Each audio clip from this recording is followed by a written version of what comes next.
आमेर के सागर झील से देर रात बाहर आया मगरमच्छ। सागर रोड के नोलिया कुंड पहुंचा मगरमच्छ।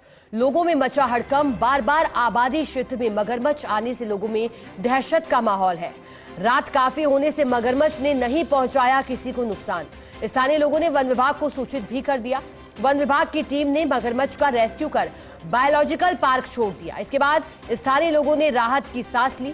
सागर बांध पर काफी संख्या में पर्यटकों की आवाजाही रहती है। स्थानीय लोगों की मांग है कि प्रशासन की ओर से सागर बांध पर पुख्ता सुरक्षा के प्रबंध किए जाएं। तो पहली बार नहीं है जब सागर बांध से मगरमच्छ आया हो। पहले भी पिछले वर्ष भी जब अच्छी बारिश हुई थी उसके बाद मगरमच्छ का मूवमेंट था और मंदिर तक पहुंच गया था। ऐसे में जो श्रद्धालु हैं, पर्यटक हैं, वो डर और भय के साए में जीने को मजबूर हुए हैं। देर रात मगरमच्छ के आने से इलाके में हड़कंप मच गया। देखिए, दरअसल जब अच्छी बारिश होती है तो फिर जो जीव जंतु हैं वो जल स्रोतों से निकल करके पहुंच जाते हैं आबादी तक। ज्यादा जानकारी लेंगे, हमारे साथ एसोसिएट एडिटर निर्मल तिवारी जुड़ गए हैं। निर्मल जी, पिछले साल कभी कार के नीचे छिपा बैठा पाया गया तो इस बार सागर झील से बाहर आया। इसके बाद क्या वन विभाग की कार्रवाई हुई और लोगों की क्या प्रतिक्रिया आई फिर निकलकर?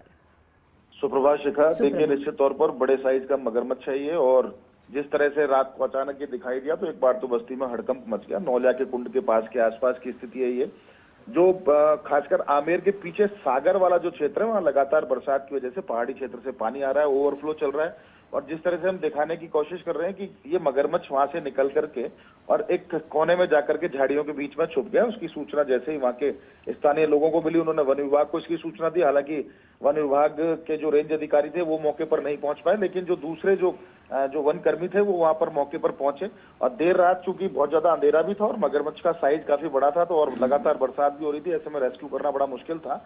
लेकिन अल सुबह इसको रेस्क्यू कर दिया गया और इसको यहाँ से ले जाकर के नाहरगढ़ बायोलॉजिकल पार्क में इसको रिलीज भी कर दिया। लेकिन जिस तरह से इस क्षेत्र में लगातार मगरमच्छों की आवक बनी हुई है, खासकर क्योंकि ऊपर से पीछे की तरफ से सागर से निकल करके मावठे तक मगरमच्छ आ जाते हैं। मावठे में भी मगरमच्छ की आमद देखी गई है।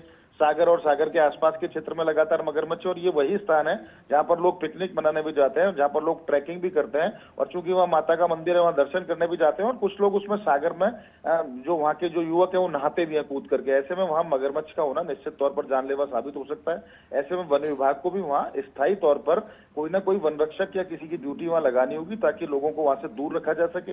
हालांकि डीएफओ जो विजय पाल सिंह है, उन्होंने इस बात की अपील भी की स्थानीय लोगों से कि वो चूंकि बरसात का मौसम है, ऐसे में वन्य जीवों का यहाँ पर आना एक लाजमी सी घटना है। लेकिन फिर भी एहतियात के तौर पर लोगों को उन्होंने कहा है कि वो सागर क्षेत्र से दूर रहें। लेकिन इसका हल ये निकल सकता है शिखा, हमने जिस तरह से देखा लगातार लोग चेतावनी के बावजूद वहां उसमें जाते हैं, नहाते हैं और पानी का फ्लो भी बना हुआ है, दुर्घटना भी हो सकती है। तो ऐसे में निश्चित तौर पर वहां पर वन विभाग को और स्थानीय प्रशासन को वहां पर किसी न किसी की नियुक्ति करनी होगी जो राउंड द क्लॉक निगरानी करे, अन्यथा कभी भी कोई भी घटना घट सकती है। और आपने सही कहा, पिछले वर्ष की हमें घटना याद है जब वो कार के नीचे आकर के छुप गया था। उसके बाद भी लगातार चहलकदमी करते हुए देखा गया सागर रोड के ऊपर, और आज ये नौलिया के कुंड के पास की घटना हुई है। तो निश्चित तौर पर एहतियात बरतने की जरूरत है, लेकिन वन विभाग को भी इसके स्थायी इंतजाम करने होंगे ताकि वन्य जीव और इंसान का सामना ना हो। शिकार बिल्कुल निर्मल जी, और जैसा कि आपने सुरक्षा का विवरण दिया, वाकई ये कदम उठा करके राहत पर्यटकों को दी जा सकती है। शुक्रिया निर्मल जी आपका खबर पर साथ जुड़ने के लिए, जानकारी के